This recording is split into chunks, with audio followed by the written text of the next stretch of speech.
কয়দিন আগে শালগম নিয়ে আসছে, খাওয়াই হইতেছিল না। আমি আজকে আম্মুকে বললাম যে দেখো এই শালগমগুলা দিয়ে আজকে চিকেন রান্না করি। আম্মু বলতেছে বাসায় আলু থাকতে তুই শালগম দিয়ে কেন চিকেন রান্না করবে? আমি বললাম যে আরে ভাই তুমি একটু দেখো না, শালগমগুলার একটু ভালো মতো ছিলা দাও, তারপর আমি রান্না করে খাওয়াই, অনেক মজা হবে। আমার কথায় আম্মু তাড়াতাড়ি করে শালগমগুলার সুন্দর করে একদম ফ্রেশ করে ছিলে দিছে। আর শালগমগুলার টেস্ট একদম মুলার মতো লাগতেছিল আমার কাছে খাইতে। আমি নরমাল শালগমের তরকারি এত মজা করে খাই না, কিন্তু আজকে মন চাইছে হঠাৎ চিকেন দিয়ে রান্না করার জন্য। তো এই যে দেখেন শালগমগুলোর সুন্দর মতো গ্রেট করে নিছি, মোটা মোটা করে গ্রেট করে নিছি, কাটতে অনেক বেশি কষ্ট হয়ে যায়। আর তারপর পানিগুলো চিপে একদম ভালো মতো ধুয়ে নিছি। শালগমের কিন্তু অনেকগুলো পানি থাকে। আর তারপর এখানে নিয়ে নিলাম অল্প পরিমাণে চিকেন। এই প্রথম যেহেতু রান্না করতেছি তাই বেশি করে চিকেন নিব না, যদি আবার মজা না লাগে তাহলে তো খাইতে পারবো না। এই ডোরে অল্প করে চিকেনই নিছিলাম, বাট অনেক বেশি মজা লাগছে এই তরকারিটা। আপনারা রেসিপিটা ভালো মতো দেখবেন। চিকেনের মধ্যে সব এক এক করে মশলা দিয়ে দিলাম, মাংসের মধ্যে যা যা মশলা দিই সবই দিয়ে দিছি। আদা রসুনটাও পরিমাণ মতো দিয়ে দিলাম, তারপর লবণ স্বাদ মতো দিয়ে একটা লেবু চিপে দিয়ে দিছি যাতে চিকেনের টেস্টটা আর একটু বেড়ে যায়। তো খুব ভালো মতো মেখে নিলাম এখানে। আর তারপর রান্নাটা শুরু করে দিলাম। এখানে কড়াইয়ের মধ্যে আস্ত গরম মশলা নিয়ে অল্প একটু পেঁয়াজ কুচি দিয়ে দিছি। পেঁয়াজটা এত বেশি পরিমাণে দিলাম না, কারণ শালগমটা কিন্তু আলটিমেটলি পেঁয়াজের মতো একদম মাখো মাখো হয়ে যায়, যার জন্য পেঁয়াজটা কম পরিমাণে নিলেও হয়ে যাবে আর কি। তো তারপর মাংসটা দিয়ে দিলাম। মশলা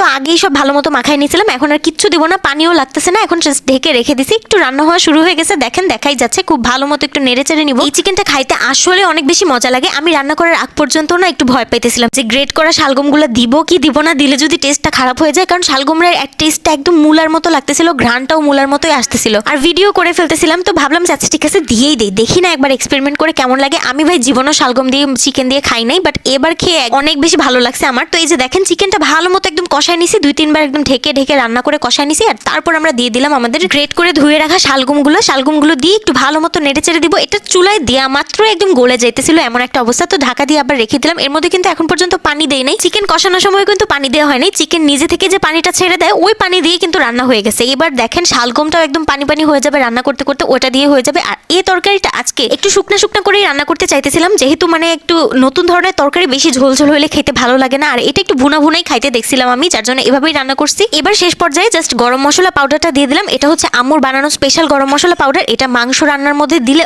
অনেক সুন্দর একটা ঘ্রাণ আসে। তো এটা দিয়ে খুব ভালো মতো নেড়ে চেড়ে দিচ্ছি। এখনই কিন্তু আমাদের রান্নাবাড়ি শেষ হয়ে যায় নাই, এখন একটু ওয়েট করেন, আরো কিছু দেওয়া বাকি আছে। এখনো তো চিকেনটা বেশি ভালো মতো রান্না হয় না। এবার দিয়ে দিলাম কাঁচামরিচটা দিয়ে আবার ঢেকে রেখে দিছি। শালগমের সাথে চিকেনটা একটু ভালোভাবে মিশে যাক, মানে রান্না হয়ে যাক ভালো মতো। এই পর্যায়ে যখন খুলছি এত সুন্দর একটা ঘ্রাণ আসতেছিল, একদম মাংসর একদম পারফেক্ট একটা স্মেল পাচ্ছিলাম। তো শেষের দিক দিয়ে একটু মটরশুঁটি দিয়ে দিলাম। মটরশুঁটিটা দিলে ভালোই লাগে খেতে। শুরুর দিক দিয়ে যেমনটা ভয় পাইতেছিলাম যে শালগমের ঘ্রাণ হয়তো ভালো হবে না, চিকেনের সাথে মিশলে ভালো লাগবে না খেতে, বাট এরকমটা কোনো কিছুই হয় নাই, অনেক ভালো লাগছে খেতে। মোট কথা হচ্ছে শালগমের এক্সট্রা আহামরি কোনো ফ্লেভার নাই যেটা চিকেনের সাথে মিশে অনেক বেশি মজা হয়ে যাবে বা একদম নষ্ট করে দিবে ফ্লেভারটা, এরকম কোনো কিছু না। বাট এইভাবে করে রান্না করলে আপনি খুব মজার একটা তরকারি পাবেন, এটা আমি এনশিওর করতেই পারি। আর সবকিছু দিয়ে এই তরকারিটা অনেক ভালো যায়।